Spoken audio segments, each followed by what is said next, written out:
మగవులు మెచ్చే ఆషాఢం sale Chennai shopping mall ఆడి KG sale.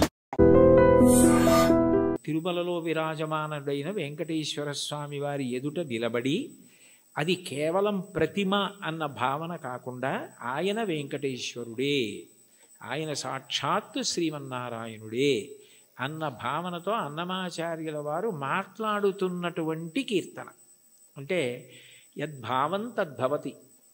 అసలు ముందు మనం ఆరాధన చేసే మూర్తి అది విగ్రహం కాదు, అది పరమాత్మ అన్న భావన మనకుంటే పరమాత్మగానే ప్రతిస్పందిస్తాడు. వెంకటేశ్వరుణ్ణి దర్శించినటువంటి అన్నమాచార్యుల వారు ఆయన సాక్షాత్ శ్రీ మహావిష్ణువే అన్న ఉద్దేశ్యంతో ఆయనతో మాట్లాడుతున్న కీర్తన. అందుకే నేను నువ్వు నన్ను చూచి నువ్వు అన్న మాటలతో ఆయనతో మాట్లాడుతున్న సంబోధనతో ప్రారంభమైంది. అందులో అంటారు, నన్ను చూచి హరి నువ్వు నవ్వకుండేవా, నన్ను చూసి నువ్వు నవ్వకుండా ఉండలేవు, నాకు అర్థమైంది. అయితే నవ్వడం అనేటటువంటి మాటలో పరిహాసం చేయడం ఒక ఎత్తు. అంటే నువ్వు చేసేది తప్పు, నువ్వు చేసేది సరైన పని కాదు, అయోగ్యమైనది, అనౌచిత్యమైనది అన్నప్పుడు పరిహాసాస్పదంగా ఆయన నవ్వడం వేరు. వెంకటేశ్వరుడి నవ్వు శుచిస్మిత. రామాయణంలో అంటారే, తృణమంతరత కృత్వా ప్రత్యువాచ శుచిస్మిత అంటారు. ఒక కన్నతల్లి పసిబిడ్డడి యొక్క అమాయకత్వానికి ఎంత శుద్ధమైన నవ్వు నవ్వుతుందో, ఎంత పవిత్రమైన నవ్వు నవ్వుతుందో, భగవంతుని యొక్క నవ్వు అంత పవిత్రంగా ఉంటుంది మనం చేసే అమాయకపు పనులు చూసి.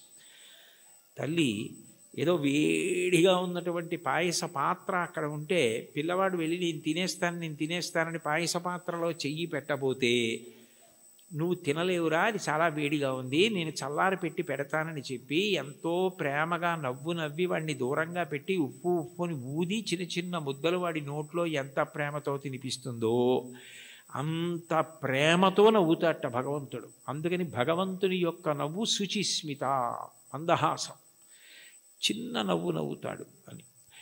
అందుకని మూకశంకర్లు మందస్మిత శతకం చేశారు. 100 శ్లోకములు ఆయన నవ్వు మీద చేశారు, అమ్మవారి నవ్వు మీద. అటువంటి భగవంతుడు దేనికి నవ్వుతున్నాడు అన్నమాచార్యుల వారిని చూసి అంటే, ఆయన నేను ఈ మార్గం పట్టుకున్నాను కాబట్టి నేను తరిస్తాను అని అనుకుంటున్న వాళ్ళని చూసి నవ్వుతాట. ఎందుకని అంటే, ఏ మార్గం మీరు పట్టుకున్నా అది ఎక్కడ వరకు తీసుకెళ్ళగలదు అంటే భగవంతుడు ఉన్న చోటుకి తీసుకెళ్ళగలదు, భగవద్ దర్శనం చేయించలేదు. మీకు అదేదో నేను గొప్ప కోసం చెప్పట్లేదు, ఉదాహరణ మీకు బాగా పట్టుకోవడానికి చెప్తున్నాను. మీకు నన్ను చూడాలి అని అనిపించింది అనుకోండి, ఆయన ఎక్కడ ఉంటారండి అని అడుగుతారు. ఏదో పలానా చోట ఉంటారండి అని చెప్పారనుకోండి, మీరు అక్కడికి రాగలరు. కానీ తలుపు తీసి మా అబ్బాయి ఇవాళ ఆయన ఎవరిని చూడాలనుకోవట్లేదండి, ఆయన ఏదో చదువుకుంటున్నారు, నేను ఎవరిని చూడనని చెప్పారు అన్నారనుకోండి, మీరు చూడగలరా నన్ను? సాధ్యం కాదు. కానీ ఎవర్రా అని నేను అడిగాను అనుకోండి, వాడు వచ్చి నాకు ఏదో చెప్పాడు అనుకోండి, సరే ఉండు 5 నిమిషాలు చూసి వస్తాను అని నేను వచ్చాను అనుకోండి, నేను మిమ్మల్ని చూడాలని వస్తే మీరు నన్ను చూడగలరు తప్ప మీరు చూడాలని వస్తే నా చేత మీరు చూడబడలేరు, మీరు నన్ను చూడలేరు. మీరు నన్ను చూడడం మీ చేతిలో లేదు, నా చేతిలో ఉంది. ఇంత చిన్న విషయమే అలా ఉంటే భగవద్ దర్శనం, భగవద్ అనుభవం మనం పట్టుకున్న మార్గం వల్ల ఫలితంగా వస్తుంది. అదేనా కర్మ అయితే ఈ కర్మ చేస్తే ఈ ఫలితం వస్తుంది అని చెప్పచ్చు. అబ్బాయి నువ్వు ఈ పొలాన్ని దున్నవయ్యా, విత్తనాలు వెయ్యి, ఇలా నీరు పెట్టు, మొక్కలు వస్తాయి అని చెప్పచ్చు. భగవన్మార్గంలో నీవు ఈ మార్గాన్ని పట్టుకుంటే నీకు తప్పకుండా భగవద్ దర్శనం అయిపోతుంది, మోక్షం పొందగలవు అనుకుంటే అందులో ఎప్పుడూ 2 అంగుళాలు తక్కువ వస్తుంది. నేను చేస్తున్నాను కర్తృత్వం, దాని చేత ఈ ఫలితం వస్తుంది ఒక ఆశ. ఈ 2 మనసులో ఉండి పాటించిన ఏ పద్ధతి కూడా భగవంతుణ్ణి పూర్తిగా చేరనివ్వదు. అదే భాగవతంలో ఉలూకల బంధనం. యశోద ఎంత ప్రయత్నించి కృష్ణుడి బొజ్జ కట్టేద్దామని తజ్జనని లోగిటంగల రజ్జు పరంపరల తేవంగా ఆ బొజ్జ తిరిగి రాదయ్యే జగజ్జాలములున్న బొజ్జ కట్టందరమే, ఇన్ని తాళ్ళొచ్చి ముళ్ళేసి చుట్టూ తిప్పినా 2 అంగుళాలు తక్కువ వస్తూనే ఉంది. ఏమిటి 2 అంగుళాలే తక్కువ వస్తుంది, ఇన్ని తాళ్ళు ముడేసి పొట్ట చుట్టూ తిప్పినా పొట్టకి తక్కువ అవ్వకూడదు కదా, ఎన్ని తాళ్ళు కలిపి ముడేసినా 2 అంగుళాలే తక్కువ అన్న ఆలోచన ఆవిడికి రాలేదు. ఆవిడ మరిచిపోయింది. ఆవిడ ఇందులో నిమగ్నమైపోయిందంటే ఆయన్ని కడదాం అనుకుందంతే. అప్పుడు ఆయన కట్టబడ్డాడు. మీరు జాగ్రత్తగా తెలుసుకోవాలి, ఆవిడ కట్టలేదు. అందుకే వడల చెమటలగయ నొత్తరీయముజార తురుముకున్న విరులు జారిరాల కట్టరాని తనను కట్టెదనని చింత కట్టుకున్న తల్లి కరుణ చూచి చిక్కడు సిరికౌగిటిలో చిక్కడు సనకాది యోగి చిత్తాబ్జములన్ చిక్కడు శృతిలతి కావలి చిక్కెనతడు లీల తల్లి చేతన్ రోలన్. ఆయన వేదమంత్రాలకి దొరకడు, ఆయన లక్ష్మీదేవి కౌగిటికి దొరకడు, ఆయన సనకసనందనాథుల మనస్సులో ఎందు దొరకడు. కానీ ఆయన దొరికిపోయాడు యశోదకి. ఎందుకు దొరికిపోయాడు అంటే ఆమె ఎందుకు చేస్తోందన్నది ఆమె మరిచిపోయి ఆయన ఆయనని కట్టడం అన్న దాంట్లో 2 అంగుళాలు తక్కువ వచ్చాయన్నది ఆవిడ మరిచిపోయినప్పుడు కట్టబడ్డాడు. నేను ఇది చేస్తున్నాను, ఈ మార్గం పట్టుకున్నాను, దీని వలన ఇది కలుగుతుందని నువ్వు మరిచిపోయి ఆనందంతో అది చేసినప్పుడు ఆయన నీ చేత బంధింపబడతాడు. అదే మహాభారతంలో సహదేవుడు కట్టడం, అదే భాగవతంలో యశోద కట్టడం. అది లేనప్పుడు నేను ఒకటి పట్టుకుని ఇదిగో ఇది చేసుకొచ్చేస్తున్నాను కాబట్టి నీ దగ్గరికి వచ్చేస్తున్నాను, నువ్వు నాకు వశపడిపోతావంటే నేను గొప్ప ఆయన గొప్ప. అప్పుడు దానికి ఒక పాఠ్య ప్రణాళిక ఉంది, ఇలా చేసేస్తే ఆయన దొరికిపోతాడు. అలా ఎక్కడుంది స్వామి, అలా ఉందా అని చెప్పడానికి మనసుకు గోచరమా మాటలకు గోచరమా? మనసుకి నువ్వు దొరికిపోతావా? ఎలా దొరికిపోతావు? పటకార అంటారు లోకంలో. పటకార అంటే కింద మరుగుపాల గిన్నె ఉంటుంది, పైన నా చేత్తో పట్టుకుంటే పటకార ఏం చేస్తుంది? మరుగుపాల గిన్నెని పట్టుకుంటుంది. నేను గట్టిగా పట్టుకుని పక్కన దింపేస్తాను మరుగుపాల గిన్నెని. ఆ మరుగుపాల గిన్నెని పట్టుకున్న పటకార నేనే పట్టుకుంటున్నాను మరుగుపాలని అనుకుంది అనుకోండి, నేను పైన పట్టుకోవడం మానేశాను అనుకోండి, పట్టుకోగలదా? నేను పట్టుకుంటుంది కాబట్టి దాని పేరు పటకారని పేరు. ఈశ్వరుడి యొక్క చైతన్యము పడితే మనసు పనిచేస్తుంది. అసలు ఈశ్వర చైతన్యం పడకుండా మనసు ఎలా పనిచేస్తుంది? సంకల్ప వికల్పములు ఎక్కడి నుంచి వస్తాయి? నానాఛిద్రఘటోదర స్థిత మహాదీప ప్రభాభాస్వరం జ్ఞానం యస్యతు చక్షురాదికరణ ద్వారా బహిస్పందతే జానామీతి తమైవ భాంతమనుభాచ్యే తత్సమస్తం జగత్ తస్మై శ్రీ గురుమూర్తయే నమ ఇదం శ్రీ దక్షిణామూర్తయే అంటారు దక్షిణామూర్తి అష్టకంలో. మనసు మాత్రం ఆయన ప్రభావం, వాక్కు ఆయన ఇచ్చినది. నేను ఇప్పుడు దీనికి ఇలా వ్యాఖ్యానం చేయాలంటే నేను ఎన్ని రోజులు చదువుకురాను దాన్ని? ఇక్కడ ఉన్న సమయాన్ని బట్టి ఏదో చెప్పాలంతే. నాకేదో భావన వచ్చిందనుకోండి, ఆ భావన నాలో కదిలినప్పుడు మూలాధార చక్రం దగ్గర నుంచి పైకొచ్చిన గాలి బ్రహ్మరంధ్రం దగ్గరికి వెడితే నువ్వు అట్లా నిర్గమించకూడదు, సమయం రాలేదని వెనక్కి తోసేస్తే నోటిలోకి వచ్చి నిలబడిన వాయువుని నాలుక కదిలి నొక్కితే సొట్టలు పడి గాలి అక్షరములై నా నోట్లోంచి బయటికి వస్తున్నప్పుడు అక్షరములు పదములై పదములు వాక్యములై నా భావనని పట్టుకుని ఆకాశగతమై వచ్చి మీ చెవులలోంచి లోపలికి వెడితే నా భావాలు మీ భావాలు అవుతున్నాయి. సభాభ్య సభాపతిభ్యశ్చ భో నమో నమో. అది చేస్తున్నవాడెవరు? నేను మాట్లాడుతున్నానంటే అర్థం ఎక్కడుంది దానికి? ఇది నేను వెళ్ళిపోయిన తర్వాత నేనే చెప్పాను వ్యాఖ్యానం అంటే, ఇది అది చెప్పింది, నేను చెప్పింది అది చెప్పింది. ఇది నాకు మైకు, నేను ఆయనకి మైకు. లోపలుండి ఆయన చెప్తే నేను మైకు తప్ప నేను చెప్పడం ఏంటి? అది తెలిసిన్న వాళ్ళు నేనన్న మాట అనలేదు. పలికెడిది భాగవతమట, పలికించు విభుండు రామభద్రుండట, నే పలికిన భవహరమవునట, పలికెద వీరుండుగాధ పలుకగనేలా, నా స్వాతంత్రం ఎందుకు? ఆయన ఏది పలికిస్తే అది పలుకుతాడు తప్ప నేనన్నది ఏం లేదన్నారు పోతన గారు. ఏమిటి అంత భాగవతాన్ని ఆంధ్రీకరించిన మహానుభావుడు. కాబట్టి దీనికి ఇది మార్గం అన్నది ఎక్కడుంది అసలు? ఈ మాటల చేత ఆయన వశపడిపోతాడు. నేను ఇన్ని ప్రవచనాలు చేశాను కాబట్టి నేను ఖచ్చితంగా భగవంతుణ్ణి చేరిపోతాను అని ఎట్లా చెప్తావు? ఆయన అనుగ్రహం నీ చేత మాట్లాడించింది. నీవు మాట్లాడడంలో నిన్ను నువ్వు మరిచిపోతే, మాట్లాడడం నీ నిప్పి మరిచిపోవడానికి, నీ బాధ మరిచిపోవడానికి కూడా కారణమైపోతాయి. నిజంగా నీకేదో నొప్పిగా ఉంది, అయినా మాట్లాడడంలో నువ్వు ఆ నొప్పి మరిచిపోతున్నావు అంటే అన్నీ మరిచిపోవడానికి నీకున్నది సాధనం అయిపోతాయి. అప్పుడు ఈశ్వరుడు వశపడతాడు. తప్ప ఇది నాకు మార్గము, దీనికి ఇది ప్రయోజనము అని అనుకున్నంతకాలం నువ్వు వశపడతావా స్వామి? అంత అమాయకుడివా? అది సాధ్యమా?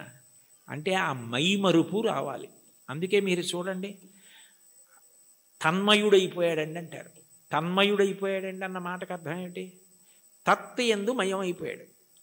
ఏమంటే మరి దొంగ మీ జేబులోంచి డబ్బులు తీసేస్తుంటే మీకు తెలియలేదా అన్నారనుకోండి, ఆ శోభారాజు గారు కీర్తన పాడుతున్నారండి, దాంట్లో తన్మయం అయిపోయానంటాడు. అంటే మనసంతా ఆవిడ కీర్తన యందు మగ్నం అయిపోయింది. దొంగ జేబులో చేయి పెట్టడం కానీ డబ్బులు తీయడం కానీ తెలియలేదు. చర్మానికి స్పర్శ ఉండదా? ఉంది. కానీ ఎందుకు తెలుసుకోలేకపోయింది? అంటే మనసు పాట యందు తన్మయం అయిపోయింది. అలా నువ్వు ఏది చేస్తున్నావో దాని ద్వారా నువ్వు తన్మయం అయిపోతే అప్పుడు ఈశ్వరుడు వశపడతాడు. తప్ప ఇది నేను ఇంత బాగా చేస్తున్నానని నువ్వు నీకు పొగుడుకోవడం అలవాటైపోతే, ఇది నేనే చేస్తున్నాను అనుకుంటే నువ్వు బాగా చేసుకుంటున్నావు కదరా, చేసుకో అంటాడు. అది తన్మయానికి కారణమై, అందుకే చిట్ట చివరికి ఏదైనా ఎక్కడికి వెళ్ళాలి అంటే మౌనమునందు పర్యవసించాలి. చిట్ట చివరికి సంగీతము నాదమునందు, శబ్దం ఎక్కడ పుడుతోందో అక్కడ లయమైపోతుంది. నాదతను మనిషం శంకరం అంటారు త్యాగరాజస్వామి. అందుకే ఆ నాదము శంకర శరీరము, దాని యందు లయం అవ్వాలి.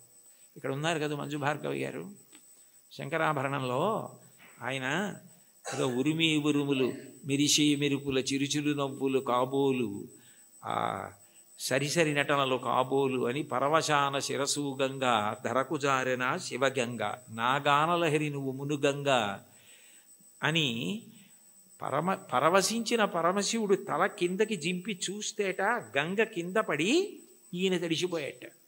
ఈయన గానలహరిలో ఆయన మురిగిపోయేట. అప్పుడు ఒక్క క్షణం ఆగిపోయాడు అనుకోండి, అప్పుడు నాదోపాసన చేసిన వాడను నీవాడను నేనైతే, అది నాదమునందు ఉపాసన. మౌనమునందు వెళ్ళిపోవాలి. అన్నీ మౌనములోకి వెళ్ళిపోయి నువ్వు చేసిన ఆ తన్మయావస్థలో నీకే ఏమీ ఎరుకలేని స్థితి ఏది ఉన్నదో దాని యందు నువ్వు నిశ్చలుడవై నిలబడగలిగితే అష్టాంగ యోగంలో అది సమాధి. దాన్ని శంకరాచార్యులు వారు మహానుభావుడు యోగరత్నావళి అని అందులో వర్ణిస్తారు. శ్రీశైల శృంగకు హరేషు కదోపలప్స్యే గాత్రం యదామ మలతాహ పరివేష్టయంతి కర్ణే యదాహ విరచయంతి ఖగాశ్చ నీడాస్. అప్పుడు వీడు కదలడు అని నమ్మకం వచ్చి తీగలు చుట్టుకుంటాయి. వీడు కదలడు అని నమ్మకం వచ్చి పక్షి చెవుల్లో పుల్లలు పెట్టి గూడు పెడుతుంది. వీడు కదలడు అని నమ్మి పక్షులు వాసం చేసి గుడ్లు పెట్టి పొదిగి అరుస్తాయి. అయినా కదలడు. ఎందుకనంటే తన్మయుడై ఉన్నాడు. అది సమాధి స్థితి. ఆ స్థితికి వెళ్ళినవాడు అనుభవిస్తున్నాడు ఈశ్వరుణ్ణి. వాడు జీవన్ముక్తుడవుతున్నాడు. వాడి శరీరము పడిపోయినప్పుడు విదేహమోక్షాన్ని పొందాడు. శరీరం పోయింది, ఇంకా అంతటా పరివ్యాత్మమైన ఆత్మ అయ్యాడు. ఆ తన్మయావస్థ పొందడానికి ఇది సోపానము కావాలి తప్ప ఇది నాకున్న ప్రజ్ఞ అని నాకు నేను 10 మాటలు మిడిసిపడడానికి కారణమైనంత కాలము ఈశ్వర నిన్ను చేరడానికి ఎట్లా హేతు అవుతుంది? నువ్వు నవ్వవా నన్ను చూసి? హయ్యపిచ్చాడా అని అమాయకుడైన బిడ్డను చూసి తల్లి నవ్వినట్టు నవ్వుతాడు. అయితే ఏ తల్లి నవ్విందో ఆ తల్లే పాయసం పడింది. నవ్విన పరమాత్మ ఏం చేస్తాడు? తద్దోషాన్ని దిద్దుతాడు. ఇది నీ ఎందు పోవడానికి నేను దిద్దుతానంటాడు. అందుకని గురు రూపంలో ఆయనే వచ్చి దీన్ని నువ్వు ఇట్లా వాడుకో, ఇది నీకు దీనికి కారణం కావాలి అని ఆ తన్మయావస్థని కల్పిస్తాడు. అది భగవంతుణ్ణి చేరడానికి కారణమవుతుంది. అందుకని చరణాల్లో అంటున్నారు, ఇది ఈశ్వరుడు ఉన్న చోటని నేను ఎట్లా తెలుసుకోగలను? అంతటా ఉన్నాడు ఇందుగలడందులేడిని సందేహములతో చక్రి సర్వోపగతుండెందెందు వెదకి చూచిన అందందే కలడు దానవాగ్రణి వింటే. ఇక్కడ ఉన్నవాడిని అయితే చూడగలను, అంతటా ఉన్నాడంటే ఎలా చూస్తాను? ఆ జ్ఞానము కలగాలి. ఆ జ్ఞానం ఎవరివ్వాలి? ఆయన ఇవ్వాలి. కాబట్టి ఉన్న చోటెరుగుదునా ఓయి అంటే పలికేవా? అతిశయం మనసులో ఉండిపోతే ఓయి అని పిలిస్తే నువ్వు పలుకుతావా? సాధ్యమా? నేనేమైనా ఒక గదిలోంచి ఒక గదిలోకి వెళ్ళిపోయినట్టు నీ దగ్గరికి పరమపదానికి వచ్చి వెళ్ళిపోగలిగినంత సమర్థున్నా? నా వల్ల సాధ్యం అవుతుందా? ఇంత పారవశ్యం ఉండి ఇంత గొప్పగా విష్ణు సంకీర్తన చెయ్యగలిగినటువంటి మహాజ్ఞాని, భక్తి వైరాగ్యము కలిగినటువంటి వారు తన మీద పెట్టుకుని నన్ను చూసి నువ్వు నవ్వవా అని పాడడంలో ఉన్న గొప్పతనం ఏమిటంటే, వీరిని చూసి నువ్వు నవ్వవా అని రాశారనుకోండి అతిశయం అవుతుంది. అందుకని నిజానికి ఆ హేయ గుణములు లేకపోయినా తన యందు ఆరోపించుకోవడం పరమ భక్తికి తార్కాణం. అది భక్తి యొక్క చరమస్థితి. భక్తిలో ఏమవుతుందంటే ఆ అపార వినయం వస్తుంది. నేనెంతటి వాడిని, నా యందు ఏది ఉన్నది ఈశ్వర విభూతి తప్ప, యద్యద్ విభూతి మత్సత్వం శ్రీమదుర్జితమేవ వా తత్తదేవావగచ్చస్త్వం మమ తేజోంశ సంభవం. నా యందు ఏ తేజస్సున్నా అది ఈశ్వరుడి అనుగ్రహం. ఆయన తేజస్సు తప్ప నాది కాదు. ఆయన ఉపసంహారం చేస్తే ఎంతసేపు, ఆయన అనుగ్రహించాడు కాబట్టి నడుస్తోంది అన్న వినయం ఎక్కడుంటుందో అక్కడ అనుగ్రహం ఉంటుంది. అందుకే మీరు చూడండి, మహాత్ములైన వారెవ్వరూ ఈ వినయం తప్పరు. అంతటి మహానుభావుడు శంకరాచార్యులు వారు పశుమాం సర్వజ్ఞ ప్రథిత కృపయా పాలయ విభో అన్నారు. నేను పశువుని, నువ్వు పశుపతివి అన్నారు. అవినయమపనయ విష్ణోహో అన్నారు షట్పదీ స్తోత్రంలో. నాకు అవినయాన్ని తీసి వినయాన్ని కటాక్షించు స్వామి అన్నారు. భాగవతోత్తముల యొక్క గొప్ప గుణం ఏమిటంటే ఎప్పుడు వారు ఇది నాది అన్న భావన పొందరు. వారికి అన్నింటికన్నా చదవడానికి భయమైంది ఏమైనా ఉంటే ఏంటంటే సన్మానపత్రం. ఎందుకంటే అది చదువుకుంటే నేను ఇంత వాణ్ణని ఏమైనా అభిప్రాయాలు ఏర్పడిపోతాయేమో అని భయపడి కనపడకుండా దాచేది ఏదైనా ఉంటే సన్మానపత్రమే తప్ప, ఇది నా యందు ఉన్న విభూతి నా గొప్ప అని అనుకుంటే దూరం జరగడం అవలా. అది ఆయన నన్ను లాక్కోవడానికి కట్టుకున్న తాడు. ఆయన తాడు కట్టి నన్ను లాక్కుంటున్నాడు. అంటే రాగస్వరూప పాశాఢ్య, ఈ రాగము తీసి ఆవిడ భక్తిపాశం వేసి తన దగ్గరికి లాక్కుంటోంది. నాకేముంది, ఏమీ లేదు, నేనేం పెద్ద చదువుకోలేదు, మహావిద్వాంసుణ్ణి గాను, సమస్త శాస్త్రములు తెలిసున్నవాణ్ణి గాను, అయినా వీడెలా తరించాలి? అందుకని వీడికి ఏదో 4 మాటలు మాట్లాడడం అన్న లక్షణాన్ని ఇస్తే తగుదునమ్మా అని బయలుదేరుతాడు. ఏదో 1 గంటన్నర మాట్లాడతాడు. ఇది అడ్డు పెట్టి నా దగ్గరికి లాక్కుంటానని ఆయనే ఆ పాశం వేసి తన దగ్గరికి లాక్కుంటున్నాడు. ఇదంతా నాదే అంటే నేను మాట్లాడకపోతే ఈ మైక్ ఎంతో, ఆయన మాట్లాడకపోతే నేను అంతే. అది తెలుసుకుంటే చాలు. ఆ వినయాన్ని ప్రతిపాదించి ఈశ్వరుణ్ణి చేరడానికి మార్గములు కావు. ఏ మార్గము పట్టినా ఆ మార్గము ద్వారా నువ్వు కాదు కర్తృత్వంతో చేరేది. ప్రీతి పొంది ఈశ్వరుడు లాక్కోవాలి, ప్రీతి పొంది ఈశ్వరుడు కలుపుకోవాలని గుర్తుపెట్టుకో, వినయాన్ని నిలబెట్టుకో. అది తాత్పర్యం కీర్తనకి. చాలు. ఏకశబ్ద సమ్యజ్ఞాత సృష్టప్రయుక్త స్వర్గే లోకే కామదుగ్భవతి. ఒక్క మాట పరిపూర్ణ విశ్వాసంతో చెప్పుకున్నా విన్నా పూర్ణ ఫలితం.